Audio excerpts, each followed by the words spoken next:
մեծացա,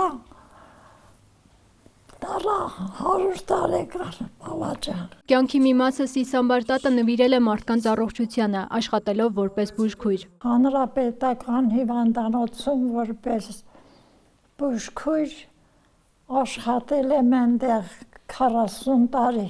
Ասում է, իր երկարակեցությունը գենետիկ է, դժվարություններն են կոփել տատին։ Երիտասարդ տարիներին պատերազմ է տեսել, հոսպիտալներում հերթապահել։ Կյանքի անցած տարիների մասին խոսելիս տատը մեծ ոգևորությամբ է պատմում հատկապես, թե ինչպես են հարազատները կազմակերպել ու նշել 100-ամյակը։ Շատ լավ էր, բոլոր բարեկամներիս տեսա, բոլոր բարեկամներս եկել էին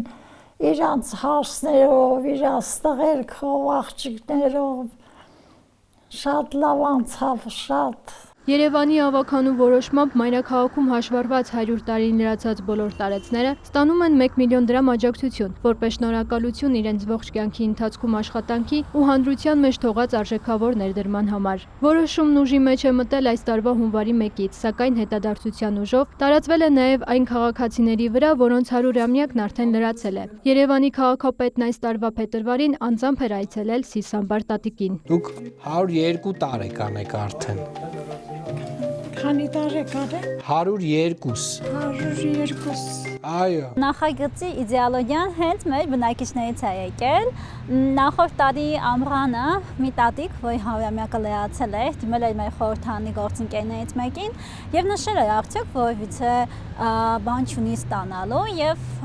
խորհրդային միության փլուզումից հետո եւ անկախությունից ի վեր մենք չենք ունեցել որևէ օրենսդրական կարգավորում այդ համատեքստում։ 43 քաղաքացի արդեն ստացել է պատվո վճարը, մինչև տարեվերջ կստանան ևս 3-ը։ Տվյալներն ամբողջությամբ ստանում ենք աշխատանքի եւ սոցիալական հարցերի նախարարությունից եւ ներքին գործերի նախարարությունից եւ արդեն այդ փոխանցումը համապատասխանաբար հայ-փոստի միջոցով կատարվում է։ Իրենց էմոցիաները եւ իրենց դրական լիցքերը մեզ էին փոխանցվում, որովհետեւ պատկերացնում եք, չէ, իրենք քանի սերունդ են տեսել։ 100 տարեկանը լրացած տատիկներն ու պապիկներն իրենք են որոշում, թե գումարն ինչ կարիքների համար կարող են ծախսել։ Մենք փորձեցինք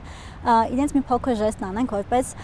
Երևան քաղաքի ավագանի եւ Երևան համայնք։ 1 միլիոնի չափով պատվո վճարը ստանալու համար շահառուները վերջին 5 տարին պետք է հաշվառված լինեն Երևանում։ Քաղաքային իշխանությունը շեշտում է, տարեցների հանդեպ հոգատարությունն իրենց քաղաքականության անբաժանելի մասն է։ Մերի Խաչատրյան, Հովհաննես Քյոսյան, լուրեր։